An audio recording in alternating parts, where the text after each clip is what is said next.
The U.S. Arab Radio Network is the largest Arab and Muslim radio network in America, broadcasting throughout the Midwest region Monday through Friday on WNZK AM 690. U.S. Arab Radio features Arabic and English language programming on every topic, from health, food, and culture to government, politics, and legal issues. Listen live to U.S. Arab Radio in Michigan, Toledo, Ohio, and Windsor, Canada on WNZK AM 690. And in Washington, D.C., Maryland, and Virginia on WDMV 700 AM. You can also follow us on Facebook, Instagram, X, and TikTok.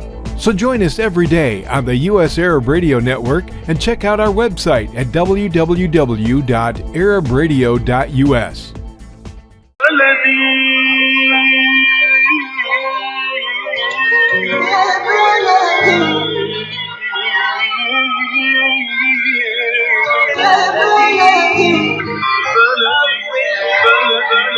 وسهلا بكل الذين ينضموا للاستماع إلى راديو بلدي أول راديو عربي أمريكي ويعنى بقضايا العرب في المهجر.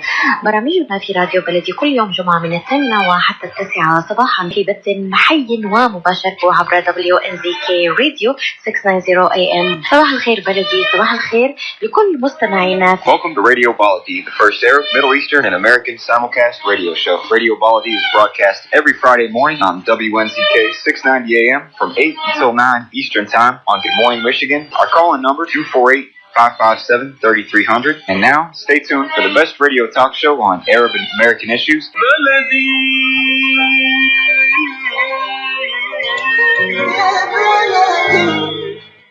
This is Season 5, Episode 4 of Two Guys on Politics, broadcast on the U.S. Arab Radio Network on WNZK AM 690 Radio, as well as on YouTube at twoguysonpolitics.com.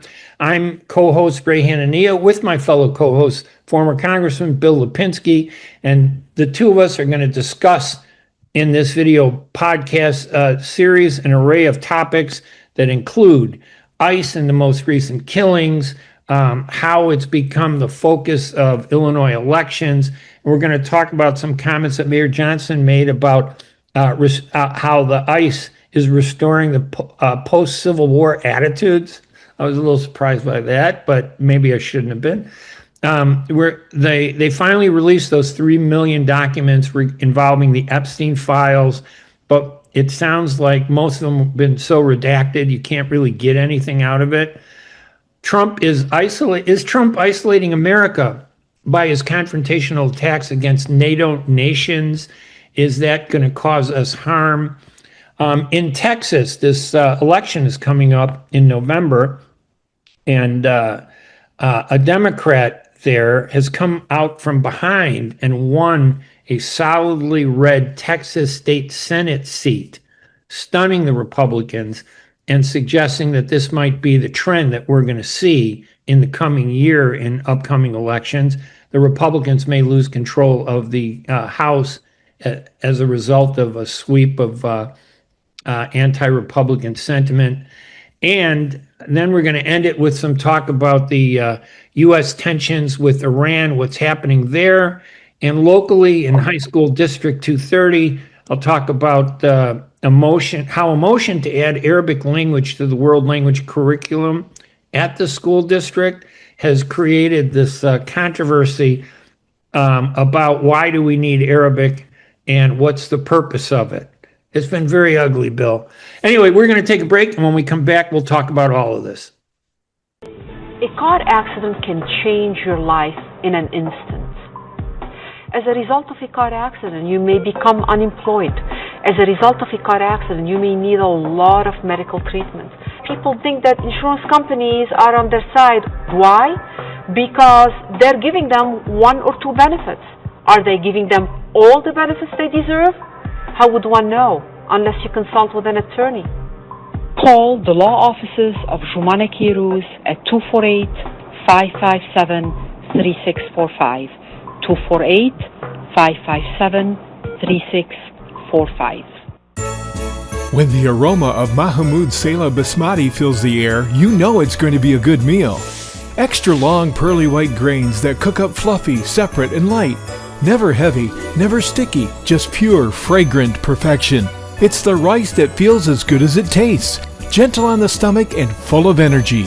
Elevate your everyday. Ask for Mahmoud Basmati at your supermarket and taste the difference.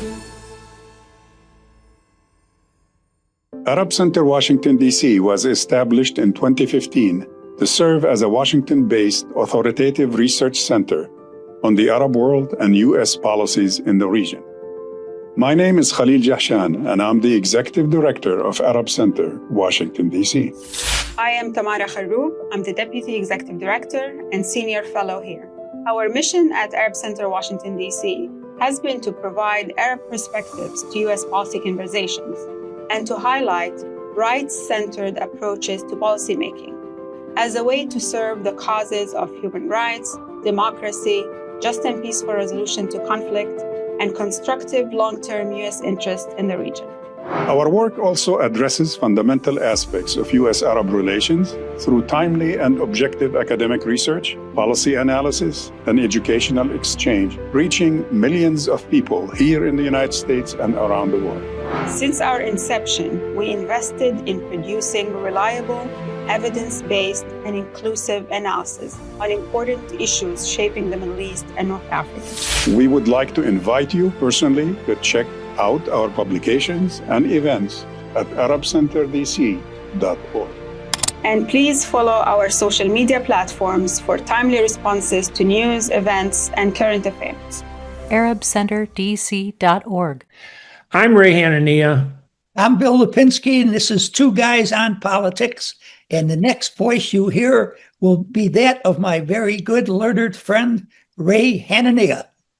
Bill Lipinski, thank you so much. Former congressman, former alderman, longtime observer and involved in Chicagoland and U.S. politics for many years.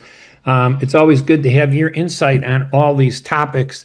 Our first one that we're going to talk about is this the continued battle over ICE. It's almost like a civil war, isn't it, Bill?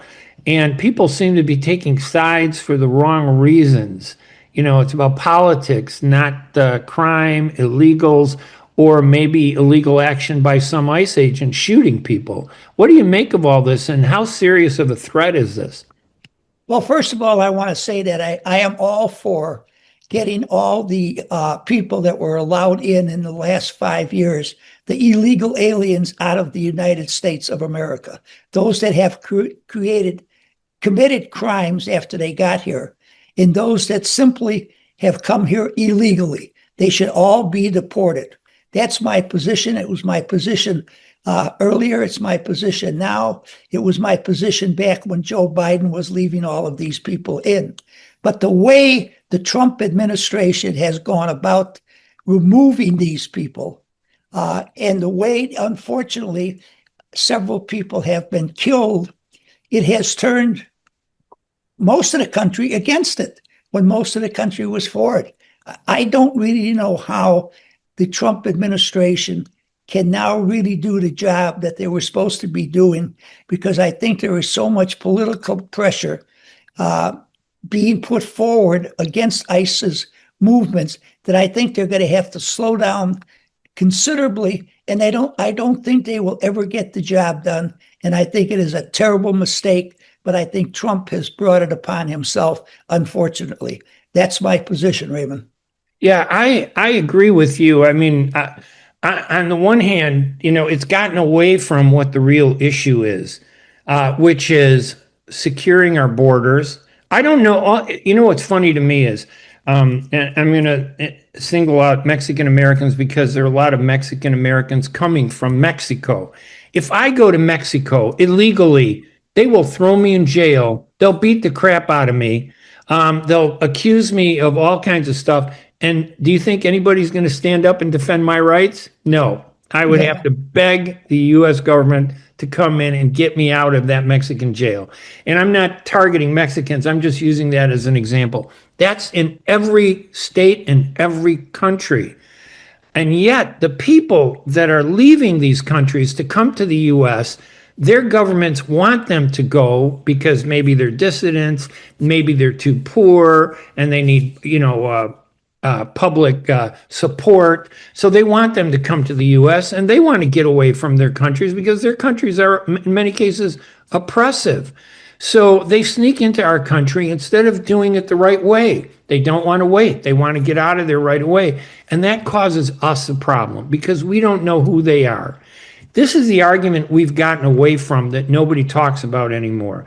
Nobody should enter this country illegally. And if they have, they should be accounted for. Now, you and I have talked about a compromise, but nobody else is talking about compromise. They're just talking about conflict and politics. And I think they're using it for the election. Oh, I think there's no question about it. I think it's a very good issue for the Democrats at the present time because of the way the Trump people have handled this.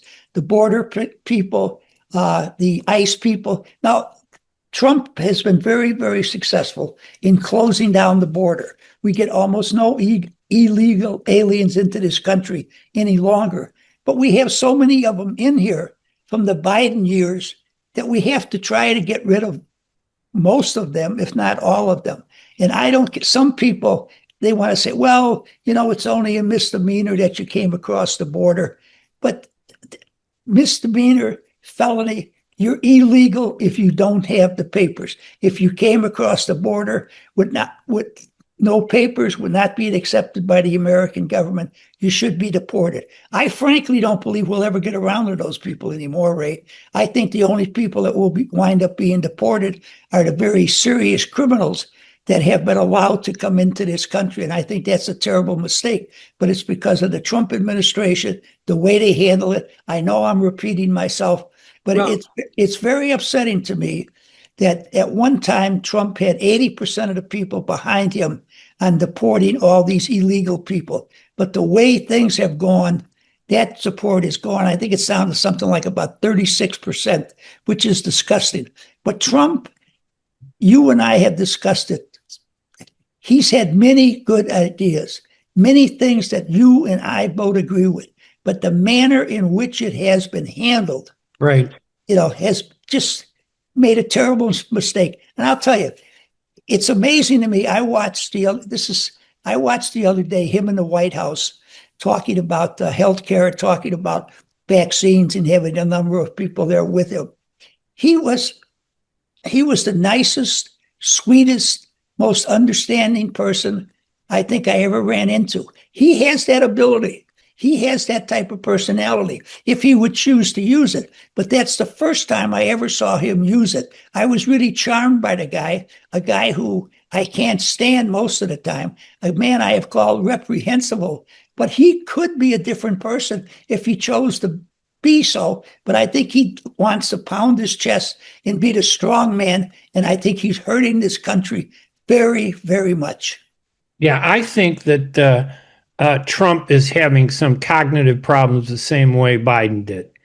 And I think Trump has weaponized ICE beyond their mandate to target illegal aliens. He's turned them, in the past. President Obama did this without making a public presence of ICE in cities. He didn't send an army of ICE agents the way Trump does to cities. Trump is sending this visible ICE agent, declaring it in a political way, provoking residents into the conflict being with ICE. What Obama did was he did what the ICE was supposed to do. He arrested more people under Obama. He deported more illegals under Obama than anybody has. Biden is the one that slowed things down, fearing that, Kamala Harris might not win. And then when he was ousted, Kamala Harris wouldn't win. And I think it did bite him, because it did hurt him. But what Trump is doing is he's weaponized ICE. He sends them in, makes a big display of it, and that incites protesters to gather and fight them and confront the ICE agents. And it's that conflict between ICE and the protesters that's causing the problem. We never hear about who's targeted and who should be arrested until weeks after these protests happen and someone gets killed. Now, my basic line is I stick with the rule of law. I support ICE. I think we should deport illegals, but I think there's an attitude among some of the agents being provoked by Trump to have this uncaring attitude that if you stick your tongue out, you yell at, you whistle, you call somebody a name, they might shoot you. They get so mad that they get brought to the brink of using their weapon against you. And I think that's what's happened several times. That one woman who was in her car, she certainly should have been arrested for using her car to block No the ice question agents. about it. Yeah, and her wife was out there taking pictures, running around among the ICE agents. They were chasing her. They were provoking the agents. She shouldn't have been shot. But I think that Trump has elevated it, and I think the protesters have elevated it to a point where emotions cannot be controlled. And I think it's very dangerous, but I blame both sides. Well, I blame both sides too. And I want to say, I believe it is more difficult for a Republican administration to deport these people because of all these sanctuary cities and sanctuary states that we have. That brings the locals into conflict with the federal people. And you know as well as I do, these sanctuary places are all in Democratic controlled states or cities. That contributes very much to the situations that exist. And then you get people like the governor of Minnesota and the mayor of Minneapolis who, believe me, have used terrible language. All they've done is continue to throw gasoline on the fire. Right. You know, it's disgusting to me that we all call ourselves Americans and we can have such a divergence of opinion on what is good for this country. Something has to be done, Ray. And I'm very serious. Somehow we've got to come together. Yeah, I agree with that. I think that like in Minnesota, the government there is provoking protesters to stand up to ICE. And I think Trump is trying to use this. He's targeting Democratic cities. I mean, he's made it real clear. He's politicized. The left has politicized it too, but Trump has stepped it up by politicizing the use of ICE, targeting Democratic areas, hoping that he knows he's in trouble and the Republicans are in trouble in November, and he's doing whatever he can to make the Democrats look bad instead of doing everything he can to arrest illegals who are bad, who might be involved in crime, who might be involved in drugs. One of the sad things about these efforts is while Trump is willing to send ICE in a very visual way, you know, like an army into a city. They were in Chicago, walking around Chicago streets, and it was hard to miss them. They weren't there being investigators to arrest a criminal. They were there to make a statement, and that's what Trump has done. And I think that hurts us and hurts the effort to arrest these illegals who are involved in crime and drugs. They should be arrested. We need to take them off the street. And it bothers me that because of all this confusion, a lot of them are getting away with, you know, what they're doing because the focus is on the protesters and the ICE agents. It's a bad situation. Yes, it is. And one last thing, you've seen how it's been used in politics. I was watching Raja Krishnamurthy has shifted from, hey, here's how to pronounce my name to, I'm going to do everything I can to stop those ICE Nazis. I'm not sure what language he's using, but that's the impression I get. We're going to stop ICE. We're going to stop Trump. But it's distracted from, I want to vote on a senator in Illinois to take Durbin's place who's going to do the most to help the people of Illinois address the problems that we have.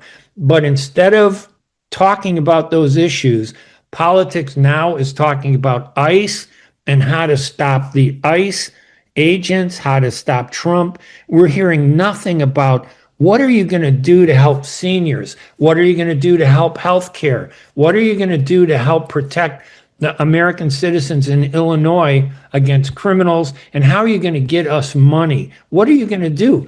None of those questions are being answered. No, and he now is, now he's all for abolishing ICE because of his two main competitors in the race. That was their position. Right. Now he's taking that position also. Right. And, he says we're in a war. We have to decide if we're going to roll over or we're going to fight. And I'm going to fight. I'm going to fight. He says things, but there's nothing to back it up. Right. I'm afraid he's going to be elected as our U.S. Senator. And I'm very disappointed. I think he's going to win the Democratic primary because he has so much money. And I think he's also going to win the general election because the Republican Party in the state of Illinois is in such disarray. I don't know if they can. I think they may wind up losing another House seat, but that's a story for another day. Well, I mean, it is impacting Illinois elections. And as we know, our Chicago mayor has even jumped into the fray, obviously, because they are a sanctuary city. And they have said that, I think he said something about how that this has restored the post-Civil War attitude that used to exist. And I'm thinking he means the racism and the hatred of African Americans. He's using this to gin up and take advantage of it for his own election. He's a very weak candidate. I'm not sure he's going to win the mayoral race when it comes up, and I think it's 2027. But I think that he's going to use this as much as he possibly can. Oh, I agree. Continue to do that. Yeah, I think he's a racist, to be perfectly frank with you. For him to say that what's going on now is their real goal is to return us to the days of slavery, Jim Crowism, segregation by housing. Right. I cannot believe someone that occupies the mayor's office in the city of Chicago can make such statements. I mean, they're not measured at all. I mean, it's like some rabble-rouser out in the middle of the street trying to incite a riot. It is disgusting to me. Yeah, and there are two kinds of racists. The one racist who uses it for political reasons, who calls everything racist, and then there's the racist who hates people. Oh, yeah. I think he's more of a political racist. Oh, yes, he's I using agree. it as to divide the community, to use racism as a weapon. I don't think he hates white people or black people. I think this is a way to stay in office. He's weak, and a lot of people think that he's easily going to be thrown out of office. Yep, I agree.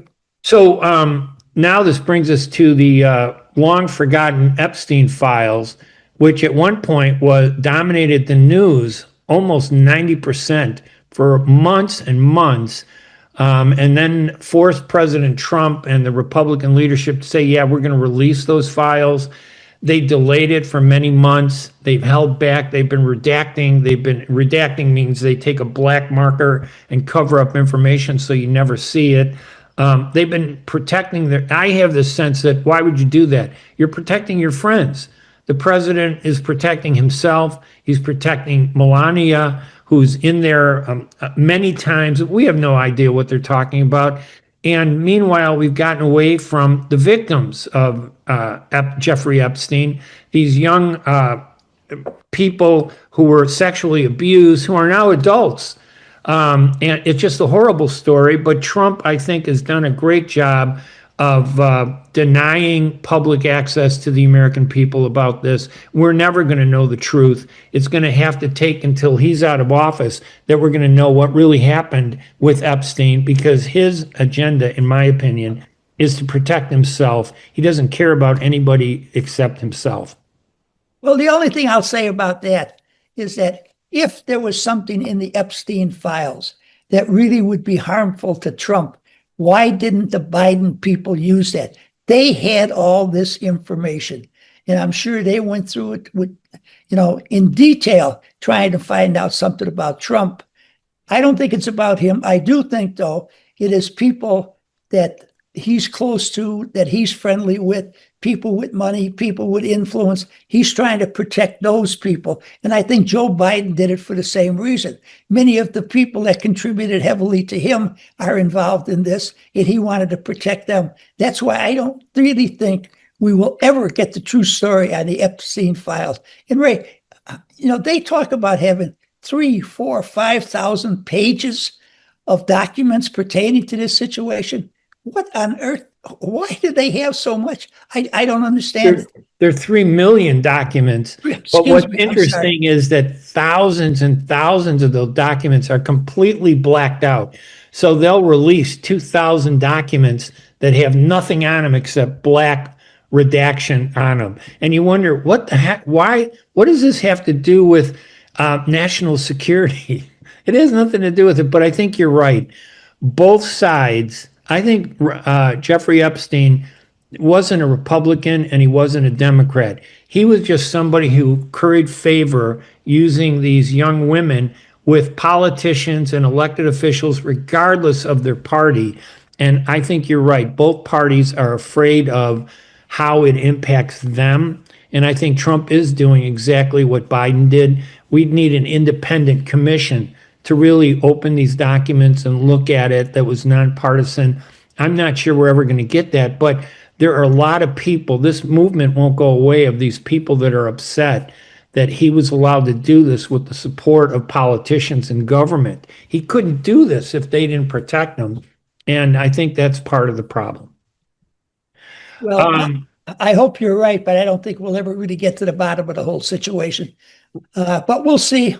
Well, our country isn't at a point where we do reasoned and rational things anymore. Now it's all emotion. So you're right. I don't think we ever will. And one final topic for this segment, this NATO and the Ukraine and Putin. It seems like Trump fighting with NATO is undermining a critical defense of our system. This idea that we don't need NATO, it's really shocking to me that we believe that. Can you imagine if we didn't have NATO, where we would be? We'd be isolated in this world. NATO, they're risking more than the U.S., I think. We pay a lot into it, more than these other countries. They're smaller. We're much bigger. But when you combine all the European countries, they're almost equal to the United States. We've used them. They're the front line against the communists, the Russian communists, the Chinese communists. They're the ones that, I mean, if I were Putin, I'd be sitting there making plans for taking over Denmark and Finland and, Poland and Czechoslovakia. I'd be looking at retaking everything, saying, NATO is at its weakest point it's ever been. And the United States has proven that they won't stand up for international safety. Well, I have, there's not much I can add to that. I just think that Trump has blown up, our alliance with all those European nations. I won't say he's blown it up completely, but he certainly seems like he's tried to blow them up completely. And we need those people. We can't fight the rest of the world by ourselves. We needed them as allies in the Second World War and the First World War. Listen, Churchill once said that you need, the only thing worse than having allies is not having allies. And we should remember that.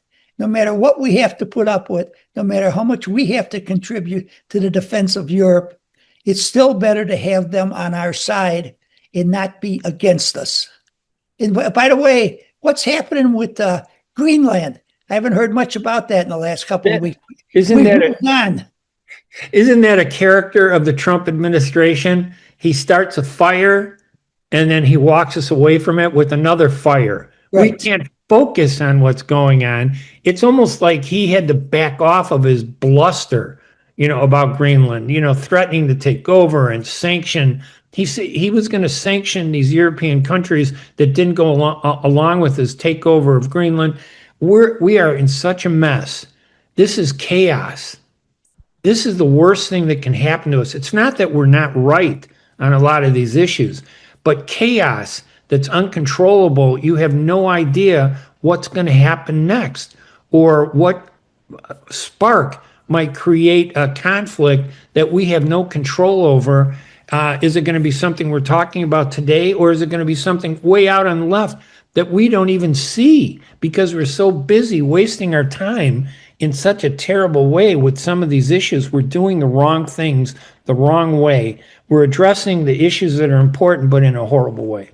Yeah, and the Russians and the Chinese are just sitting back and waiting for the opportunity to strike the Ukraine or to strike at Taiwan because we're busy tilting at windmills on many different occasions. It's disgusting.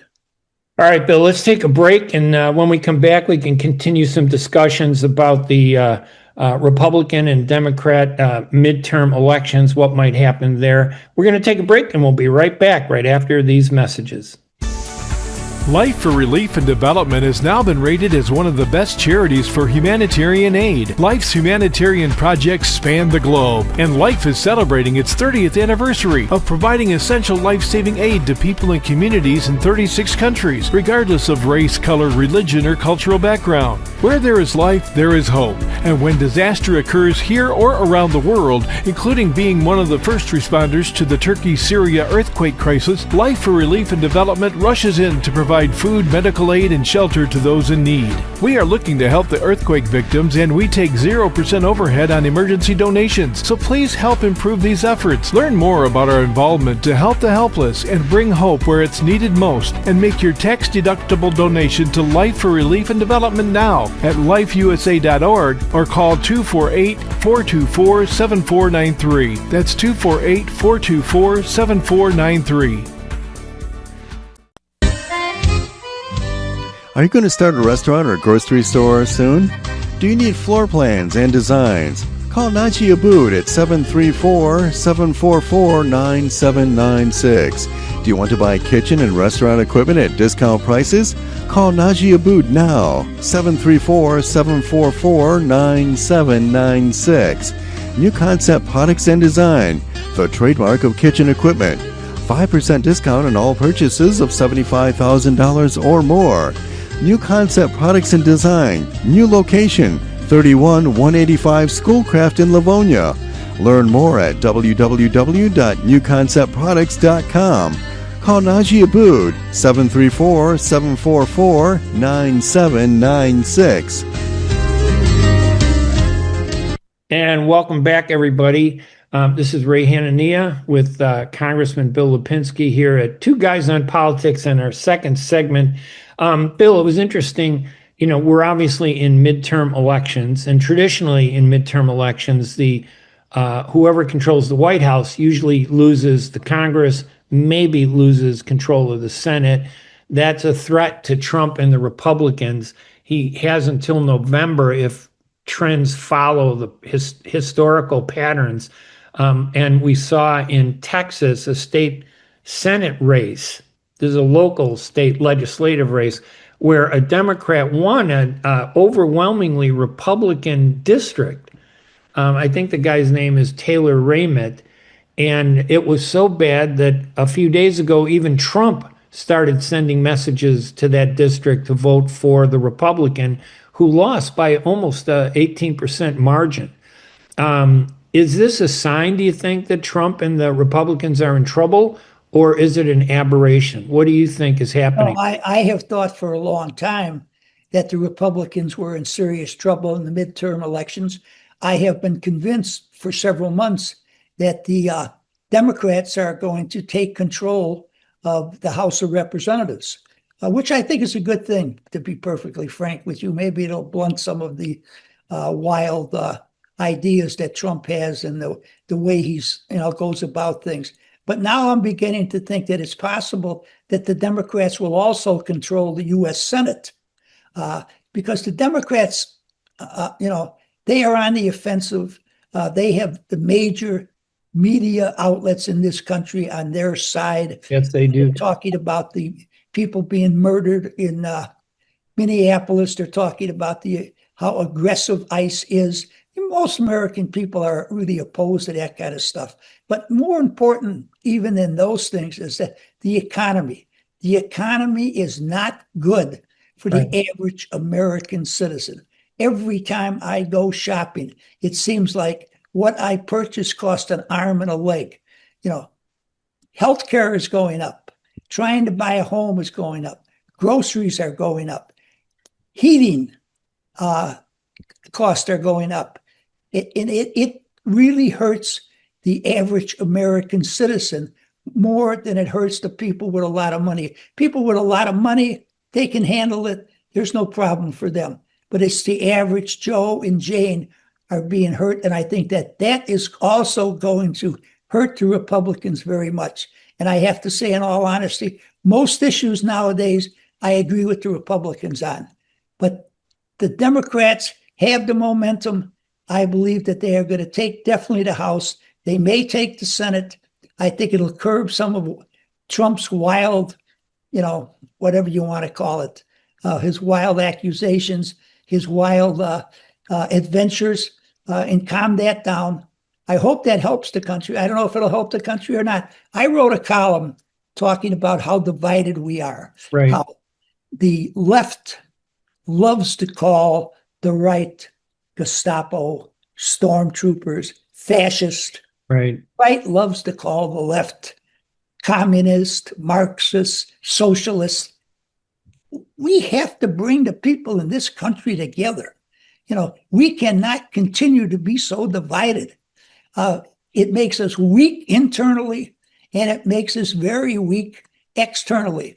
I think that the Russians and the Chinese are just licking their chops at how foolish we look in many different cases and how we are alienating so many people that have been our allies in the past. It's very disturbing to me. I tell you, I sent out to a number of people who I know my column, and it generally received good response. But there are several people that wrote back saying, I don't know what I'm talking about. The Republicans are terrible. The Democrats are right on every single issue, which we all know is not true. But the news media has such a significant influence on people in this country that I believe that is hurting the Republicans very much. It is not bringing us together. I don't care who wins or who loses elections. What I want to see is us coming together as a nation once again. Yeah, and I agree with, by the way, for our viewers and listeners, that Bill's column will be on the syndicate that I put together. CourageousThought.com is the website, CourageousThought.com. It was Hanania.com, Bill, but so many people had a problem spelling Hanania. So I had to change the website. So it's now CourageousThought.com. Hopefully the public can spell courageous and thought a lot easier than they can spell Hanania. Well, But the problem was most of them thought Hanania was spelled like an Italian would spell it. Without an H. Yes, exactly. Always. So your column will be there for our readers so they can go to courageousthought.com to read it. That'll be up later on today. I agree with you. Democracy is not about being a Democrat or Republican. It's about compromise and doing what's best, coming together, coming up with the best idea. There's no compromise today. Everything is extreme. Everything is Republicans want everything, Democrats want everything, and the middle doesn't exist anymore. There's no middle, which is the symbol of compromise. When you compromise, you take a little of one side, a little of the other side, and you figure out what's the best for the whole country, not just your Republican Party or Democratic Party. I agree with you. That is a major problem. I wanted to ask you about the Trump has been saying, if the Democrats take over the House, they're going to impeach me, which is true. I'm pretty sure. And I hope they do impeach him. But I'm really interested in what it would take to do. I know we've talked about this before, but what would it take to indict and convict him? That would go to the Senate. I think they need more than just a majority vote. I think right? they need 2/3. Now that would be pretty hard to do. Yeah, I don't think it's doable. No, I don't want to see him be impeached. Not that he perhaps doesn't deserve it, but you're never going to convict him in the Senate. Right. So why impeach him? All you're going to do is continue to drive people in this country further and further apart. So the House impeaches him. It goes to the Senate. The Senate might not even deal with it. And if they do deal with it, you can rest assured they are not going to convict him of anything whatsoever. Well, the truth is that the Democrats today are no different than the Republicans. They're just not in charge. If they were in charge, they'd be doing the exact same thing that Trump and the Republicans are doing, going off half-cocked and crazy on issues, not focusing on the middle. We see that with our candidates. There's no movement on the Democratic side, which is one reason I think Trump was reelected, to this term, was because the Democrats were in such a shamble. They had poor leadership. It was hard to determine what they were focused on. They were as extreme in one direction as the Republicans are extreme in the other direction. And that's our problem. But so I guess you're right. The ideal situation then maybe would be with the president that the Democrats take over the House, the Republicans, maybe the Democrats take control of the Senate, but maybe the Republicans hold control of the Senate. I'm not sure. That would create a situation where the only movement forward would be through compromise, right? Absolutely. I want to mention I listen to a progressive Democratic talk show station here in Chicagoland. Shame on you. No, I'm joking. Well, I'm joking. You have to know both sides, Ray. I appear on the WCPT sometimes, 820. I appear on there. Right. You're on that station sometimes? Occasionally as a guest, yeah, with Mohammed Fahim. He's a host on Sunday mornings. He does a good program. He's pretty good. But sometimes it gets too far to the left. But go ahead. Well, they're probably their number one talk show host, Thursday or Friday, said that there was no doubt in his mind that the goal of the Trump administration was to take care of the white people in this country and to make sure that the blacks, the Hispanics, women, and the gays got nothing whatsoever, and that they had to sort of control those people. If not, the white people were going to lose their country. Not only the white people, but white males. He said it was white males. Now, if that isn't some of the most inflammatory language you could ever hear, I don't know what is. And he's supposed to be an American. He's supposed to be doing what's best for this country.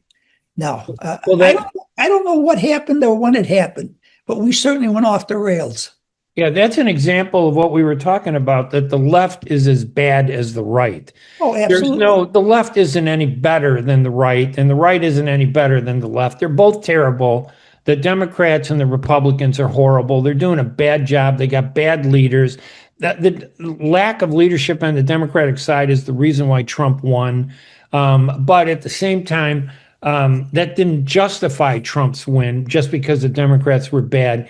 Do you think that there's any hope that this next election might change that? I mean, by tempering Trump, I don't think it just is enough just to say, okay, we put Trump in check. I don't think the Democrats are going to change. I think the Democrats are going to be just as bad as the Republicans, because you're absolutely right. It's not white versus black. This is like partisanship versus the other party partisanship, and they're exploiting blacks and gays and white people. Both sides are exploiting their base. They're pandering to their base. Nobody's addressing the issues. There's no good solution. Our economy is terrible. But what have the Democrats proposed to improve the economy? They haven't proposed anything. All they've done is complain. Raja Krishnamurthy, in my opinion, is a symbol of the problem with the Democratic Party. He's a nice guy. He's just not a good leader. He doesn't have any views about how to take us out of the depths of this abyss that we're in of conflict and rise us up so we can address the economy. You know, Trump is interesting. He singles out eggs and gasoline, and he says, hey, gas prices are down, and I brought egg prices down. I'm sorry. Now I can drive to the grocery store in a very inexpensive way just so I can't buy anything because it's too expensive except eggs. That's not a good economy. He says he's reduced some of the prescriptions. Yeah, maybe 2 or 3 or 4 of them. He's brought them down, but there are hundreds of prescriptions. I saw my prescriptions go up hundreds of dollars. Fortunately, there are ways to get around that, but I have to work harder now to keep those prices down than I did before. The economy is horrible. Nobody's addressing it. Healthcare and insurance are horrible. Nobody's addressing it. Senior citizens, we have challenges. Nobody's addressing it. I think Trump sent money out. Did he? I don't know. Did you get any money from Trump? He's going to try to buy us off. He's sending money through the federal government. I don't think you got anything either. No, I think I did. I think I got $2,250 from the federal government. I'm wondering, what did I get this for? I don't know where it came from. I'll have to look for my check. I didn't get my check yet. Yeah, well, it wasn't a check. It was a direct deposit. If you don't do direct deposit, you might have to wait for a check. But I think he sent money out because he thinks that throwing $2,000 at me is going to make a difference in my life. It doesn't make a difference. Maybe it pays 2 bills for a month, but it doesn't help me answer any of the questions that we just talked about. It's horrible. Yep. You are absolutely correct. But Ray, let me tell you, Yes. Next week's program, we have to find some things that are going right in this country that are positive in this country, because we are entirely too negative, and that is not helping the country. Isn't that a statement on where we are at? That certainly it's is. hard to find a positive, good story that we can talk about with pride and say, wow, what a great idea. Look at this legislation so-and-so has introduced. Instead, all we get is everything is corrupted by partisan politics, and it will take a lot of effort to find that. All right. And I just want to get it off my chest, because I had said to you, I didn't want to talk about this because I didn't realize that what had happened just the other day. I am so sick of Israel coming up with one excuse after another of saying they're going after this leader, they're going after that leader. They wind up killing another 20, 25 people, a lot of children. I mean, it is disgusting what they are doing. Now, there are allies in the Middle East, and I always have said I have supported them, where I tell you, I'm just about at the end of my rope, because we're supposed to be having a ceasefire there, and they're saying they go after some guy. Well, if they go after someone, why can't you just assassinate that one guy or blow up his car? I'm not advocating these things, but you go after him when he's in a house where so many other people are living, and you wind up killing 20, 25 additional people. The world is going mad. Well, I have to say that the one thing that's happened as a result of this conflict, and I'm not a big supporter of Hamas. I've been a big critic of Hamas. They've always blocked the peace accords. But Israel, I got to say, I'm not against Israel either. What I am against, and I think you're against, is the government of Israel has done a horrible job. They're taking advantage of this to destroy everything. They've destroyed homes. They've destroyed civilians. They don't care whether they kill women or children. So many women and children. And I don't blame Israel as a country. I blame Israel's government. And what's happening is there is a major change in this country towards Israel's government, that people are opening their eyes saying, wait a minute, you just don't kill kids. You find a way. If there's a terrorist, Israel supposedly has the greatest security system ever. You mean to tell me they can't find a way to get the terrorist by himself? It's almost as if they don't care, and they not only want to get the terrorist, but they want to get the civilians around him as a form of punishment because you guys criticize us as a Israeli government. Well, I think they're trying to terrorize the population to be very submissive, and to just roll over. And it doesn't. I think that's a terrible position to take. I was going to say something, but I'm not going to say it, because all it would do would add to the conflict. But I wanted to get that off my chest, because I really felt that I had said I didn't want to talk about it, but I didn't realize what the circumstances were. And it really upset me very much what Israel had done, what the Bibi Netanyahu government had done. I'll phrase it that way. Yeah, and what Netanyahu is doing, because he sees that many Americans are really shocked at what he's doing, he's using his allies to buy up social media to shut down. For example, Ellison has bought TikTok, and he's one of the big pro-Israel billionaires. He bought up TikTok, and right away he shut down thousands and thousands of Arab accounts on TikTok where they were posting actual videos of Israelis shooting women and children. They've taken all those down. They're removing them. But there is a new place. It's called Upscrolled, which I go to. I don't use TikTok anymore. And there is a war going on to control the information. It wasn't enough to control the news media, to influence, not control, but to influence the media, to bully the media to be pro-Israel government. That wasn't enough anymore. The media is very silent on a lot of this. You don't see any headlines on Gaza anymore, do you? No, you don't. But also at the same time, we don't see many headlines on Ukraine either. No, we So don't. there are movements to silence these things that really need to be changed. The media needs to do a better job. Social media should be open and independent. There should be a discussion. But I'm going to Upscrolled. Upscrolled is the new place, the new TikTok. And I posted there, and I got more and more followers there that are following me.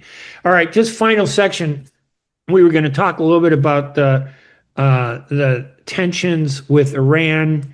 I'm worried about that. The Iranians now have found support in the Arab world enough to push back on Trump, because Trump was saying that if they don't do what I want, we'll just bomb them to oblivion and get rid of Iran, which, that rhetoric is really disturbing. The Iranians are extremists, the Ayatollahs. I totally agree. They're nuts. They're far extreme. They're brutal. But we forget the history. When we put the Shah of Iran in power, he massacred almost 1 million Iranian dissidents. He killed them. He put them in prisons. He killed them. Nobody did anything. And when the Iranians finally rose up, instead of standing with them, we defended the Shah. President Carter took the Shah in, brought him to the West, protected him. The Shah ended up dying. And we Americans are the ones paying the price in the hatred from Iran. So we're in this situation that was really messed up.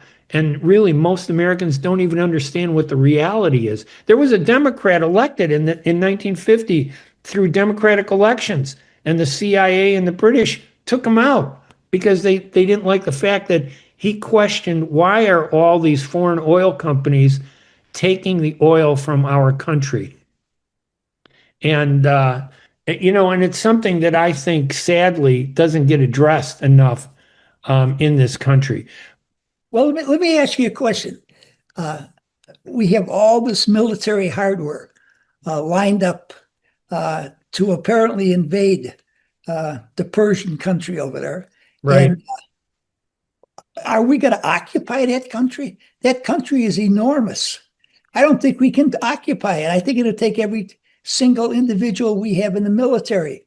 And we take out the president of Venezuela, put his vice president in charge. How much difference have that made, really, for the citizens of Venezuela or for what we're doing internationally? I see very little. I mean, we still board, the oil tankers and take the oil. We still blow up some that are allegedly bringing drugs into this country. But that we were doing that before. I mean, I just do not see what the end game is in many of these things that we are doing. And I just hope and pray we don't get ourselves involved in a war in the Middle East because of what we think we want to do with Iran. The only thing we did in Venezuela was to shut up a guy who kept criticizing Trump. Nothing's changed in Venezuela. We risked our soldiers to go there because that Maduro was calling Trump names and Trump didn't like it. And he took the guy out. And now we've moved on. Nothing's going to happen in Venezuela. The people in Venezuela don't want us to take over we're making enemies. If anything, we're turning Venezuela into an anti-American country. Why? And the policy isn't smart enough to say, hey, how do we get the Venezuelans to support us? Well, you just don't take their guy out and then walk away from them and say, hey, deal with the confusion and the economic collapse. That's pretty much what we did, isn't it? Yes, it is. That's exactly what we did. And that's Trump's style. He's not doing anything that's positive. He goes from one whack-a-mole. He sees something, he hits it, then he moves on to the next thing. He doesn't complete anything. That's a real danger for our country. But I think the real problem is people don't have faith in the Democrats to do any better. We don't have a really good Democratic leader to stand up and do the right thing. They're both on the same side. Well, at least what we could have done was given Caracas a franchise in either the American League or the National League. Maybe that would have helped the situation. So a lot of good ball players come out of Venezuela.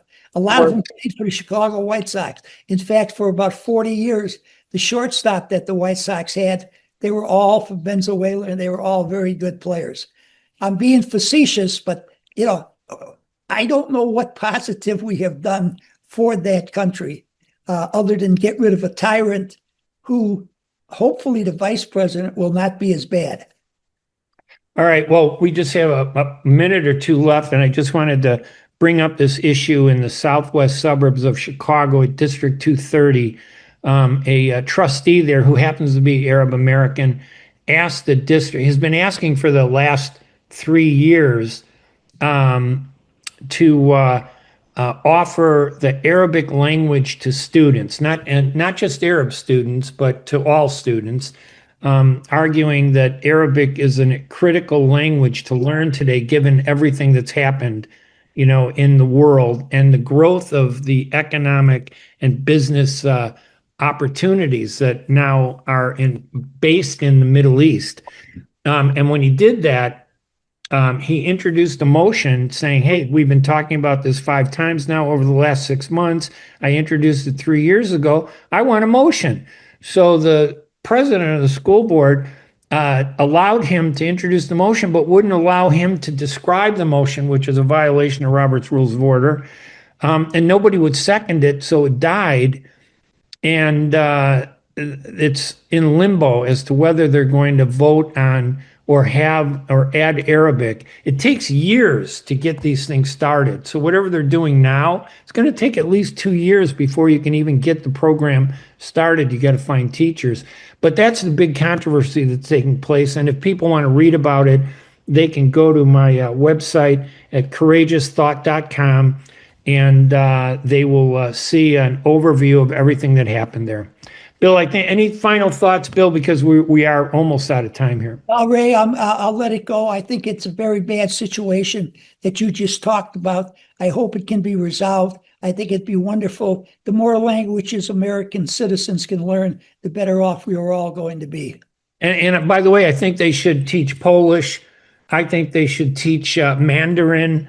It doesn't mean I love the Chinese or that I'm pro-Chinese. They should even teach Russian, but we need to be able to communicate in these other languages if we're going to succeed and have a major role to play in the world. You're All right. I'm Ray Hanania. I'm Bill Lipinski, and this has been Two Guys on Politics. We'll talk to you next week. Thanks, everybody, for listening. Bye-bye.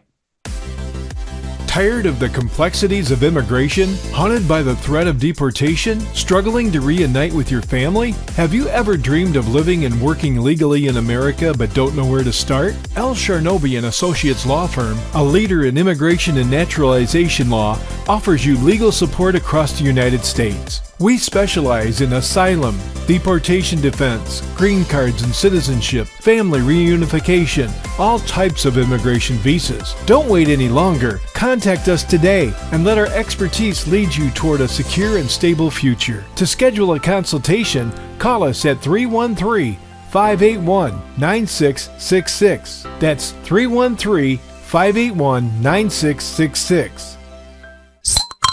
من قلب بافاريا، حيث المذاق يبدأ من النبع. بافاريا سمالت، مشروب شعير بافاريا الخالي من الكحول، الآن بشكل جديد ومنعش ونفس الطعم الرائع. بافاريا سمالت، مشروب شعير غازي خال من الكحول، مصنع من أفضل المكونات الطبيعية والمياه المعدنية العذبة، مع لمسة نبات الجنجل التي تعطيه نكهته المميزة. ولمحبي نكهات الفواكه، تذوقوا بافاريا سمالت بنكهة التفاح الطبيعي وحلاوته المتوازنة. بافاريا سمالت، الانتعاش على أصوله.